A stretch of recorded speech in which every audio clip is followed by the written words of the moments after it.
how many of you, is this your first time ever come to Detroit Center? All right, okay, very good. Well, I just want you to know that I want to again welcome you here. This is also a place that you can come to. It's your home.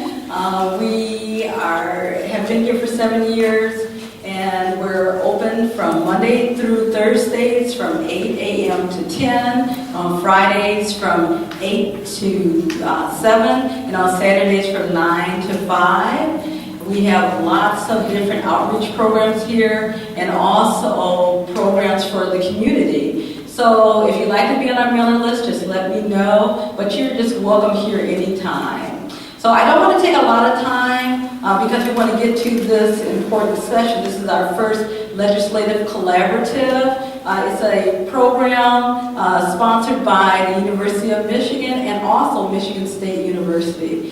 So without further ado, I want to first introduce you to one of our moderators. The moderator is Ms. Parmeek, who is the Student Council President of the Student Government at University of Michigan. Thank you so much, Dr. Anderson. Just to quickly introduce myself, as Dr. Anderson said, I'm very lucky to be serving as the student body president at the University of Michigan. First of all, a big shout out to the Detroit School of Arts. We're really happy to have you guys here. I hope that when you guys are ready to apply to college, you come to the University of Michigan and not Michigan State. Here we go, it didn't take long. A big thank you to our friends from Michigan State for being here today. I hope we can still remain friends when the Wolverines defeat the Spartans next weekend. It's wonderful to be here sitting with our dear Senator Carl Levin. Just to quickly announce the format for the morning. Immediately after this, Kara Brewer from MSU will introduce Senator Carl Levin, after which the Senator will address us. And finally, after Senator Levin's remarks, he will be very happy to answer all your questions. So, anyone who's interested in questions, if you can just line up behind the microphone in the center aisle. That'd be great. And finally, Senator Levin will address us with some closing remarks at the end. So, without further ado, I'm going to turn it over to Carl Brewer. Thank you. I'm Karen. I'm just going to introduce the senator so you guys know a little more about him. So this is Senator Carl Levin. He's a Detroit native who attended Detroit Public Schools as a youth. He then graduated from Swarthmore College in 1956 and Harvard Law School in 1959. Senator Levin has been Michigan's senior senator since 1995. Is actually the longest serving U.S. senator in Michigan history. Senator Levin was elected to his 6th term in 2008, which will end in 2015. Time magazine named Senator Levin as one of the 10 best senators in 2006. He is the current chairman of the Armed Services Committee, in addition to sitting on the Homeland Security and Governmental Affairs Committee, as well as the Committee on Small Business and Entrepreneurship. One of the senator's top priorities throughout his time in office has been the economic well-being of Michigan families. He has been a consistent advocate of American manufacturing, the backbone of Michigan economy. Senator Levin has also been one of the strongest supporters for policies that would help American manufacturers compete globally. So it's my pleasure to introduce to you Senator Carl Levin. Well, thank you so much, Dr. Anderson. Thank you for the invitation. Thank you for the introduction, and thanks to both Michigan and Michigan State for sitting at the same table. This may be a first. I was trying to figure out where do I sit exactly. People ask me all the time, well, what happens when Michigan and Michigan State play football? Who do you root for? And my answer, as a very shrewd politician, is yes. But actually, I must confess that my wife's a Wolverine. One of our 3 daughters is a Wolverine. So, but we have I have a lot of Michigan State contacts, as a matter of fact, and do a lot of work at Michigan State on some of the new technologies which are coming out of the university there, but every one of our universities, University of Michigan, Michigan State, you go across the board, Western, Central, Northern, Michigan Tech, Ferris, there's just all kinds of universities universities. We are truly a great university state. Probably, I think population-wise, we may have the best higher education system and maybe the most extensive higher education system of any state.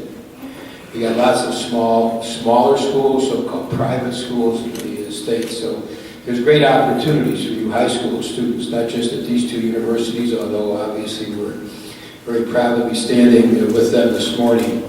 But there's all kinds of educational opportunities in this state. So I hope that possible, and hopefully all of you will be able to get a higher education, as we say. So I was born in Detroit before your parents were born, I guess. So I was born in 1934, and went to school here, as was said. I went to Central High School, which some of you may be familiar with, where they were trailblazers. These are Spartans and Wolverines we're standing next to at the Central High. Our nickname was the Trailblazers.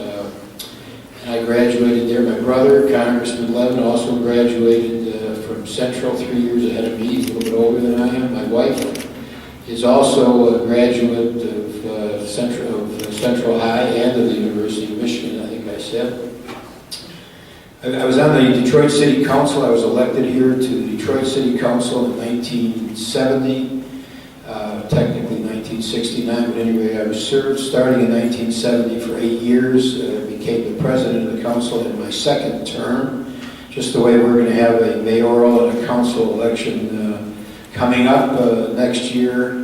In 1969, when I was elected first for my first term there, and then the second term in 1973 again came in first in the city, so I became automatically the council president.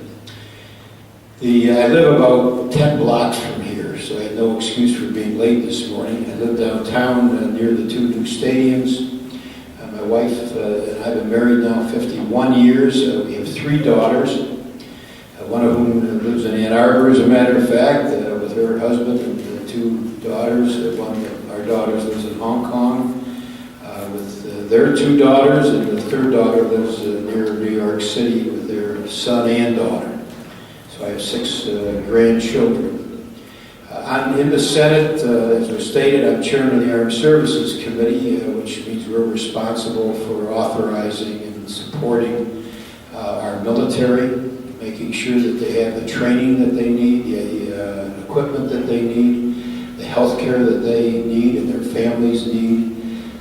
The people of our country want us to support our troops and our veterans, even if they don't agree necessarily at times with what the policies are, which might take us to Iraq or Afghanistan. They nonetheless want us to support our troops and our veterans.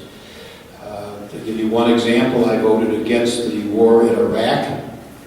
I thought it was a mistake to go in, but once we made that decision, although I didn't support it, I supported our troops who were there to make sure that they could come home, as many as possible, safely and in one piece, as many as possible. I did favor going into Afghanistan. I'm glad that we're now gradually coming out of Afghanistan. I'm glad President Obama made that decision to gradually reduce our presence. We've already taken out about 1/3 of our troops, and most of the balance, the 2/3 of the troops, will be out by 2014. That's the decision of President Obama. I'm also chairman of what's called a permanent subcommittee on investigations. We look into the financial collapse, for instance. Some of you may have seen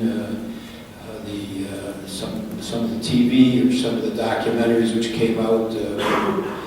We went after Wall Street excesses and some of the terrible mistakes which were made, some of the greed, both on Wall Street but also in the banks that issued mortgages to people that could not afford those mortgages, a lot of fraud, so-called liar loans that took place. We had many, many hearings in my subcommittee about the way in which this country collapsed almost economically, but nearly had a depression.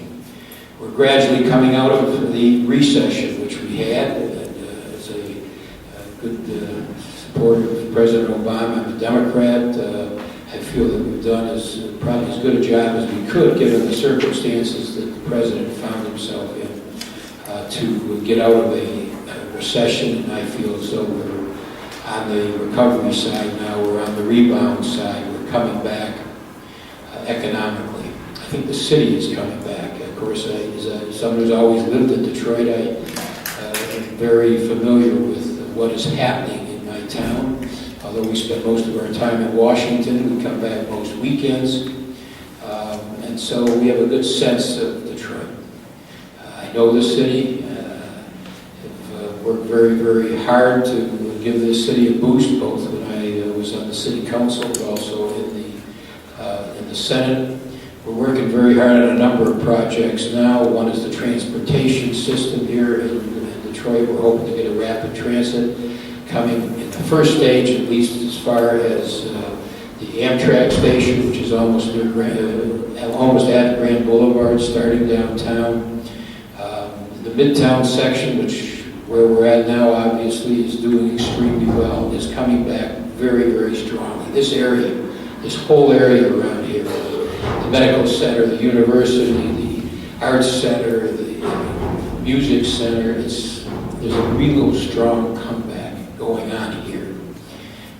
You can sense it, you can feel it. When there's events here, there were last weekend, we weren't able to come, some kind of lights, some kind of, who could help me, an electric light show here, up and down Midtown.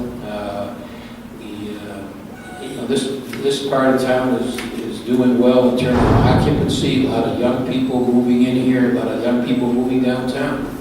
By the way, the condos which are being built out of these old buildings that have been vacant are now being occupied gradually. So the city's coming back. I think the economy nationally is coming back. The key in Michigan, of course, was the survival of our auto industry, and that's now coming back strong.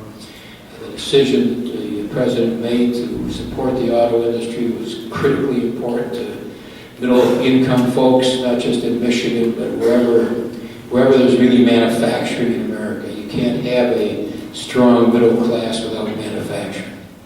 And so that decision, which was made to make sure this auto industry survived, was a very, very important decision. Not obvious. There were a lot of people who opposed it. So that's a bit about me, a bit about my work. George Fowler is in the back there. Has been with me and my staff for 33 or 34 years. George, were you there at the beginning, or did you come 6 months later? When did you? January 3, 1979. Here you go. He's been with me every day. So, and he's a fabulous addition. One of the things many things that George does is he runs our what we call screening effort, both for pages. Some of you want to apply to be a page. You have to meet certain criteria. You've got to be a certain age. Our pages in the Senate are 16, I believe. I have to be 16 years old. There's a page school in Washington, in the Senate and the House.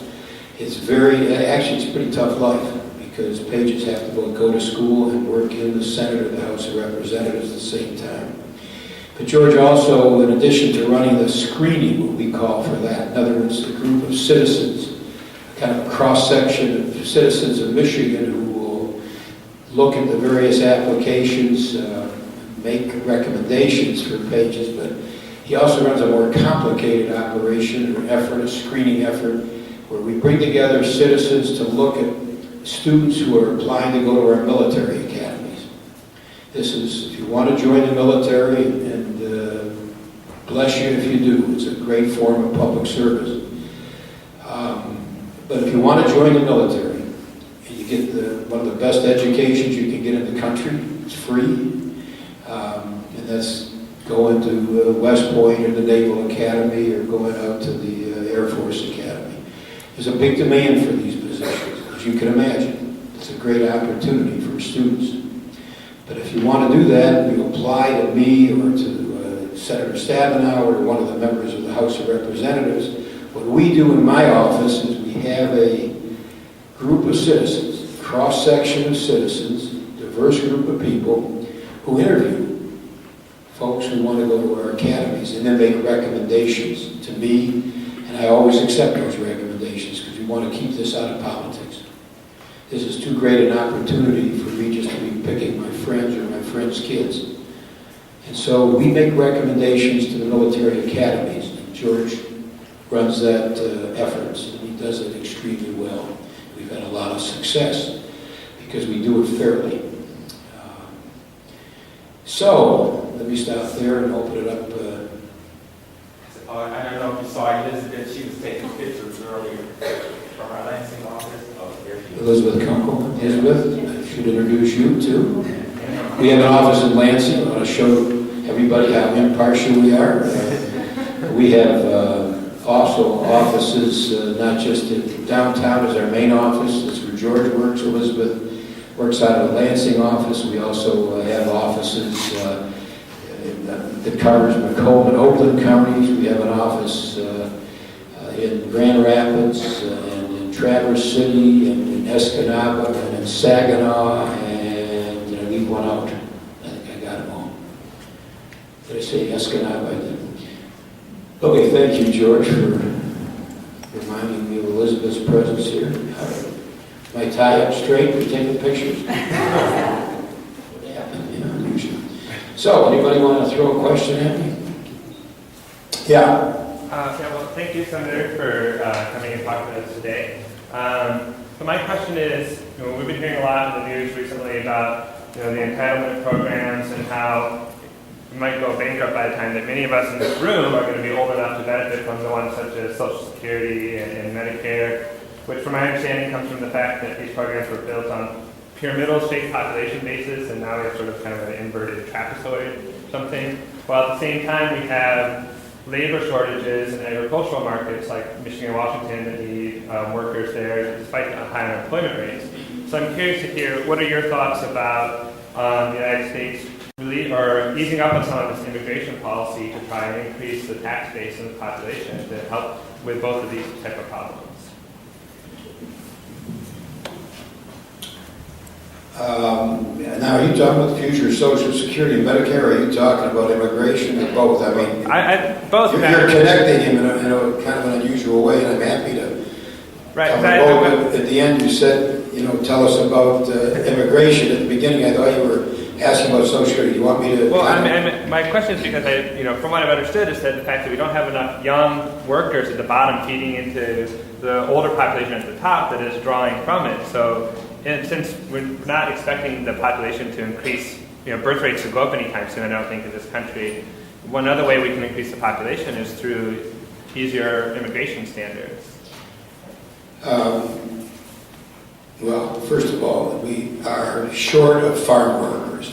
Part of your question is, what about agriculture workers? We always have a shortage of farm workers. It's been the case for as long as I remember. My dad, I know, used to represent farm workers who were working back in the 30s. There were some very, very bad conditions here in Michigan, and those conditions have improved somewhat, but many of the people who come up from Mexico and Central America come up here to be farm workers, to pick our crops. We don't have enough people in this country who can make it picking our apples or our pears or our asparagus or our blueberries or our cherries, and you name it. We're a big ag state. We're a huge agriculture state. As a matter of fact, we're delighted that Senator Stabenow is now chair of the Senate Agriculture Committee, to get your point. So we should have a regular way, a structured way of people who come here for jobs where Americans are not filling those jobs. That's true also in the area of hospitality, as it's called, in the hospitality industry, hotel workers, for instance, waiters and waitresses, servers, people who work in restaurants. We are in places, not all over. Here you can fill waiters and waitresses jobs here, I'm sure. We don't need folks coming from Jamaica to fill jobs here of that type, and here being in Metro Detroit. But up in Mackinac, When you go up to Mackinac Island and you go to those hotels there, you'll see a lot of foreign workers who are here filling jobs because at the wages that are paid, they're not able to get enough American young folks or older folks to work those jobs. It's a fact of life. We ought to have a program, a way to regularize folks who are coming to this country to fill jobs which Americans aren't filling for whatever reason. That's one piece. Now we also have in certain high-tech areas an ability to bring in a lot of people to fill jobs where yet we don't have enough American students getting ready to fill those high-tech jobs. We got to change that. We got to get much greater emphasis on math and on science particularly in this country, so that we don't need to have folks come in to fill the demand for those jobs. In the information technology world, there's just a lot of people who are needed to fill the jobs that are there. We can change that with education. You're part of that, and I hope we do. So that's kind of a complicated question. I would not use that as a solution to your inverted pyramid, by the way. I don't think that's the solution to that problem that we have. We have other solutions, I think, which will make that work, but that's not the primary reason to do that, is so we'll have enough money coming into the Social Security system. We don't need to do it. We can protect Social Security as we did in the early 80s by making some very small changes across the board in Social Security.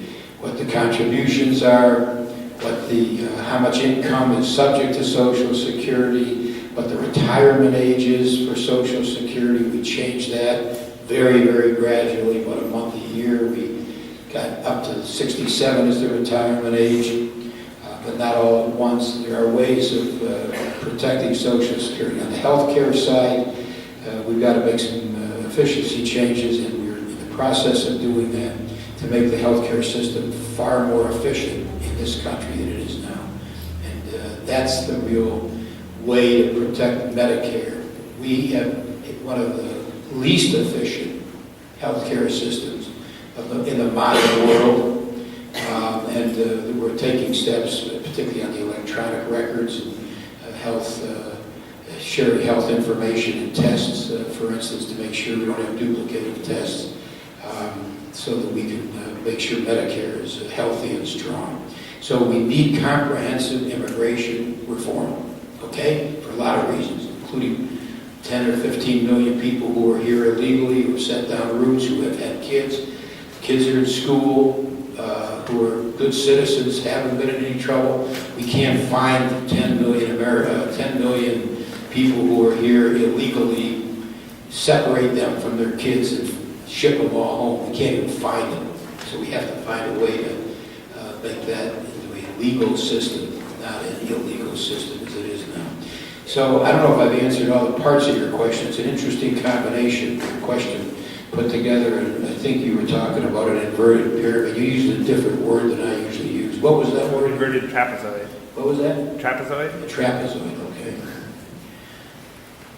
Anybody know what a trapezoid is beside me? I think I know what a trapezoid is. I hope I call it an inverted. Did the pyramid work? Pyramid, but the bottom doesn't taper off at Yeah, zero, so it's a little flatter. Yeah, a little Gotcha. flatter. All right.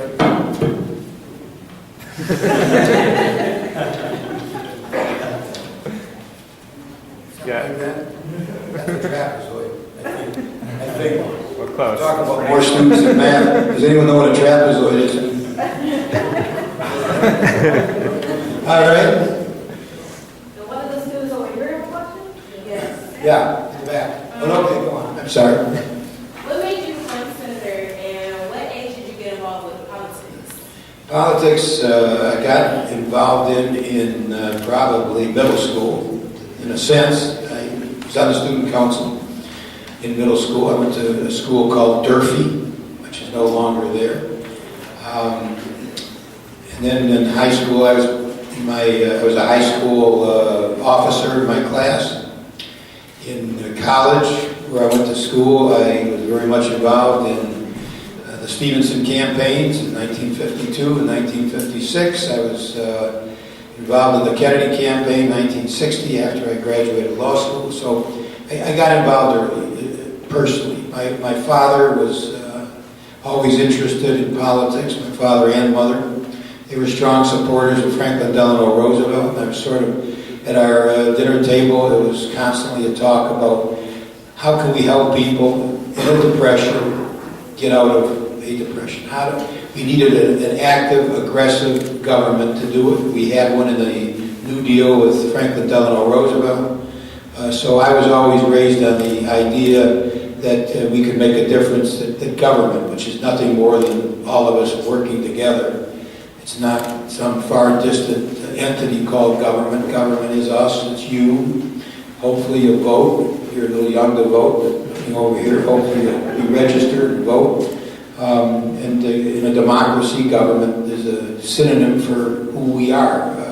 What do we do together, the community? Now, there's other forms of community activity other than government, obviously, but it's one of the most important forms. So I've been involved in politics right from the beginning. What made me run for Senate was that after 8 years at the City Council of Detroit, I was ready for a change. I thought I'd just probably be a lawyer and a teacher.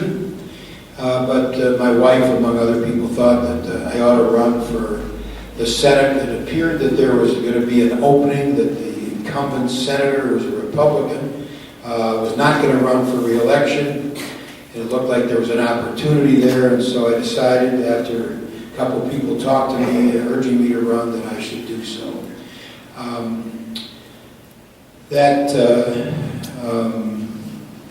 I guess that's kind of the short of it.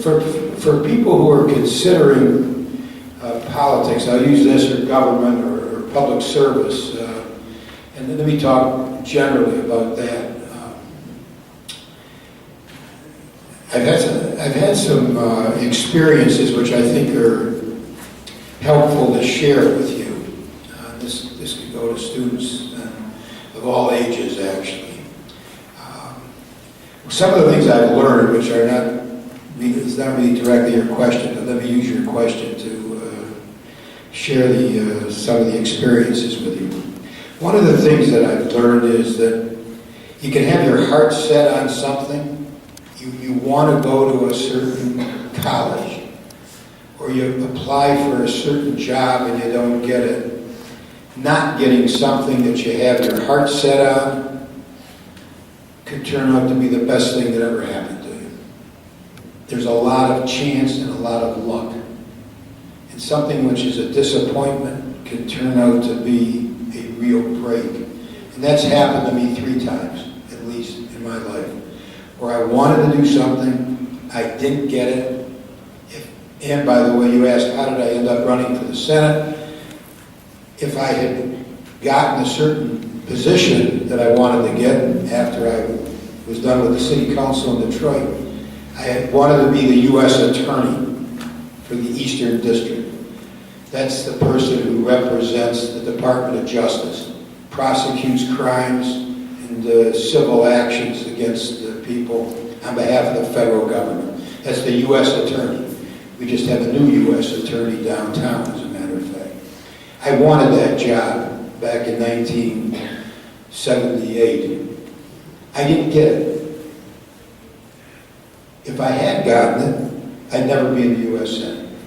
Because when that opening came for the Senate, a couple months later, I could not have run for the Senate if I just had been appointed to U.S. Attorney. So not getting that job, which I had my heart set on, turned out to be the best break I had in terms of my own career. And again, that's on 2 other occasions the same thing happened. I had applied for Fulbright, didn't get it. I had applied to run a Peace Corps with my wife, in a country overseas, didn't get it. And if I had, I wouldn't have been able to run for the City Council. So I share that with you just to give you, not get discouraged if you don't get to something that you want. I'll tell you, you could apply to get into a certain university. You don't get that, I won't name which university you have your heart set on, but you could apply to get into a university and not get into that university. And you get to your second choice or your third choice. and you're disappointed. And then at the university that you're able to get into, you could run into a teacher that changes your whole life. Or you could fall in love with somebody you never would have met had you gotten into the university that you wanted to. So it's kind of a don't get disappointed experience. One final comment on the role of chance in life.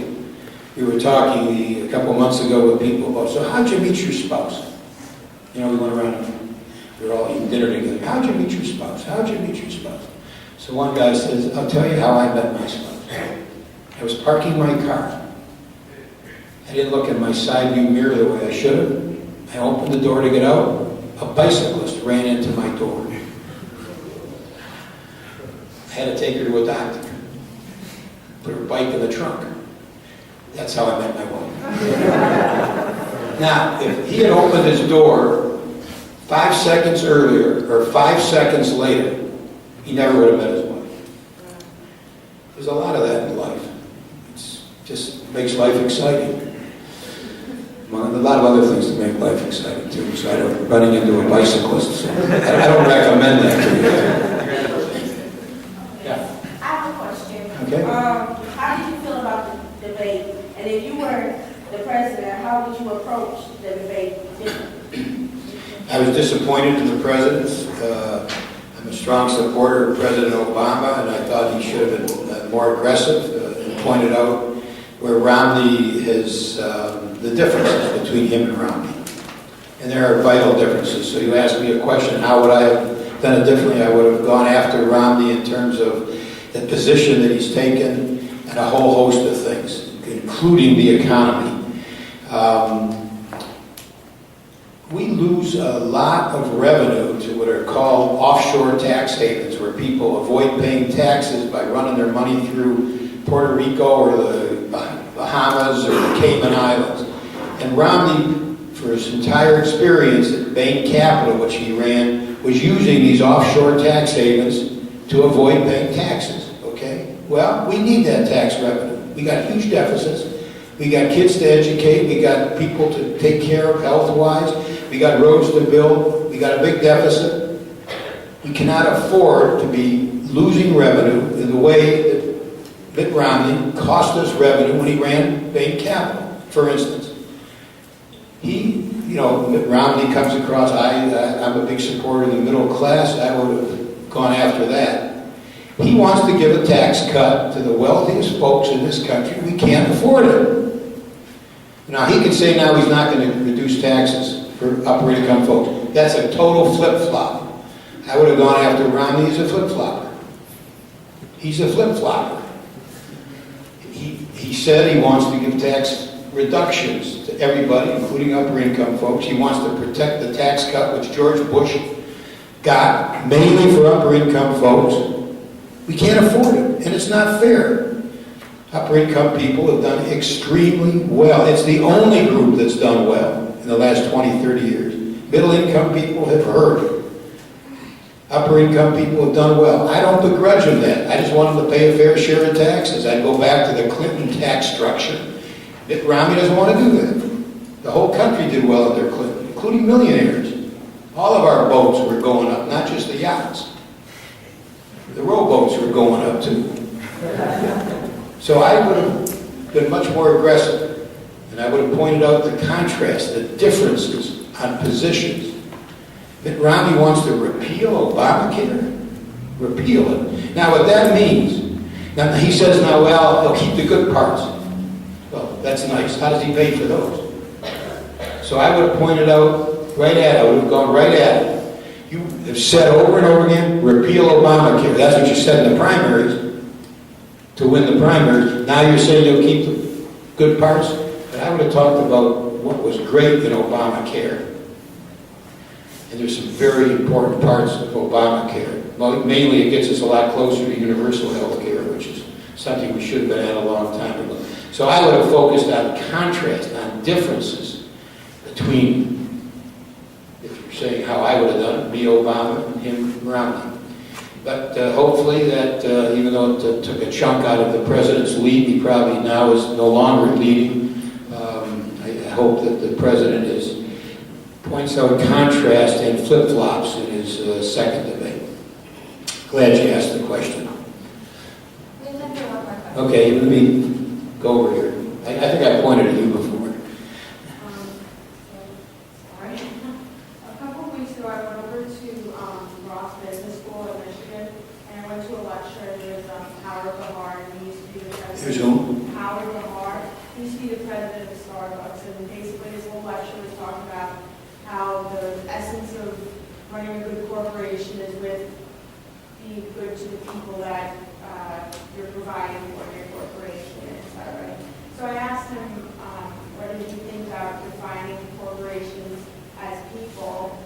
And he said, well, corporations are people because they have ideals and etc. And it just didn't, I was just wondering what you, in your experience in government, how has it been influenced by corporations and their wants rather than people?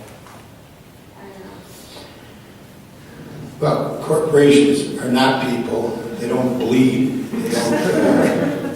They don't fall in love. They don't have kids. They don't have grandkids. They don't have tragedies in their lives. I mean, they're not people, but they're darn important. That doesn't mean they're not important. It just means they don't say they're people, and they're not people. But, so, how have corporations affected my life?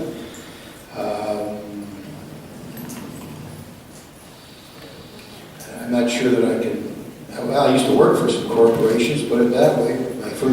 Some of my first jobs were for the Chrysler Corporation, and I was on an assembly line making DeSotos. There's nobody in this room that is old enough to even know what a DeSoto is, but that was a form of a car long ago, and I worked as a student, summers, on the assembly line. So I worked for corporations. Helped me get through school. I worked for General Motors. I worked for Fisher Body Corporation. I worked over at Hamtramck, Ford, who used to be a tractor plant. It's no longer there. Did I say Hamtramck? I'm in Highland Park. At any rate, so those are corporations that I worked for. Corporations are places where you go to for jobs, so they obviously have a big effect on people. But people create jobs, people form corporations. It's not corporations don't form. Well, actually, some corporations do form corporations, but that's a long story. But for the most part, people form corporations. So to argue, the question about are corporations the same as people, the answer is they're not the same as people, but they're darn important. That doesn't mean they're not important. It just means that they serve very different functions.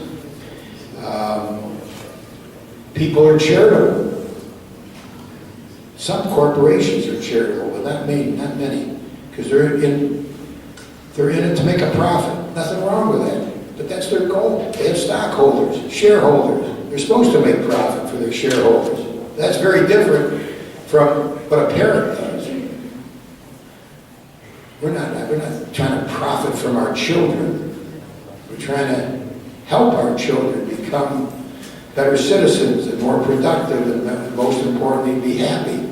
So, it's they're apples and oranges, but sometimes when you mix apples and oranges, you get a great juice. It's apples and oranges as far as I'm concerned. But corporations are an important part of our livelihoods. Yeah. You have this committee that you were talking about, and you were trying to financial crime and Right. things like that. But at the same time, there must have been some people in the government that benefited, whether their campaigns or they were big. Sure. Corporations are now allowed to contribute campaign contributions. They never should be allowed, but the Supreme Court changed all that about 6 months ago, a year ago.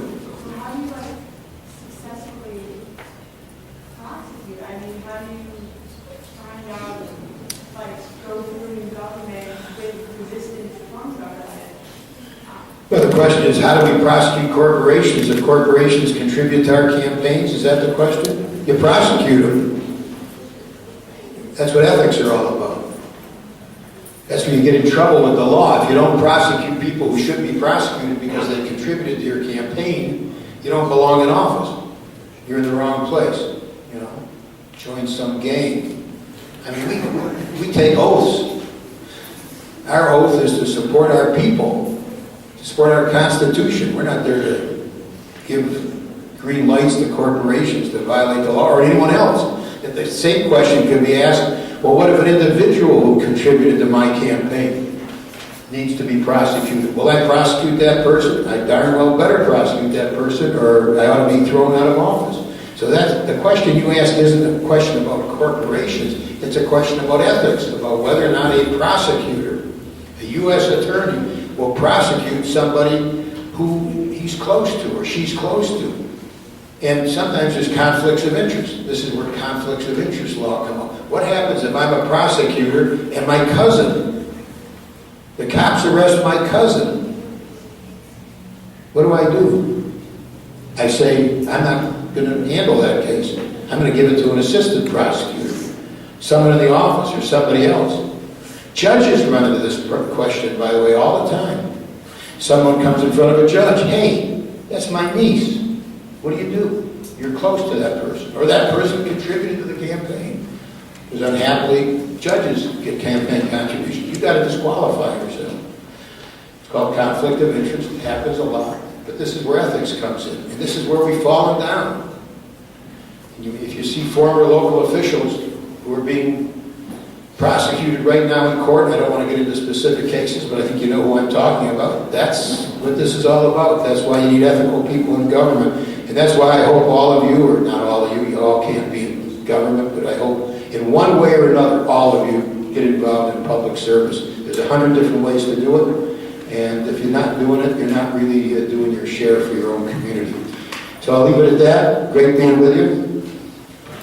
Just want to say a quick thank you to the staff of the Detroit Center, Fiodis, Mike, Alexis, Josh, and Brian. This event would not be possible without them. And of course, the director of the Detroit Center, Dr. Anderson, who I'm just going to turn it over to in a second. Senator Carl Levin has fought hard for the city of Detroit, for the state of Michigan, for the last 3 or 4 decades. We're really thankful for his time. So thank you very much, Senator Carl Levin. A big round of applause for him.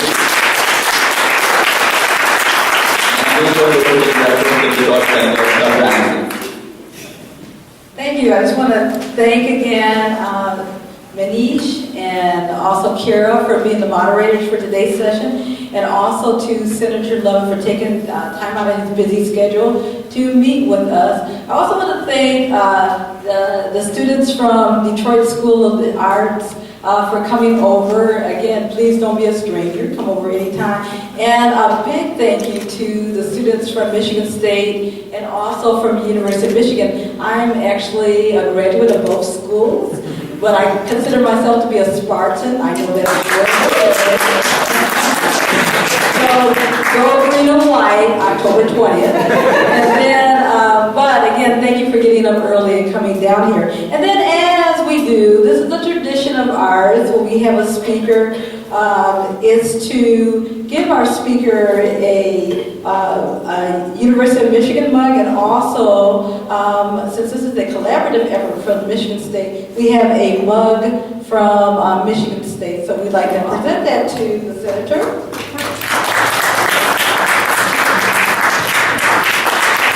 And then also for our moderators, you do have a special University of Michigan Detroit Center mug. So here we go. Thank you. Okay, now to close out, we're going to do this quickly. We would really like to get a picture of the DSA students. And is there anybody from Southeastern too? No. Just an instructor. Oh, that's the instructor. Okay, we would really like to get a picture with the students and Senator Levin. So if you just be patient and wait a little bit, what we're going to do is have you come up over to this wall, and then we'll get a picture with you and the senator, and we'll send you the picture. Okay? All right, well, thank you very much, and come back again.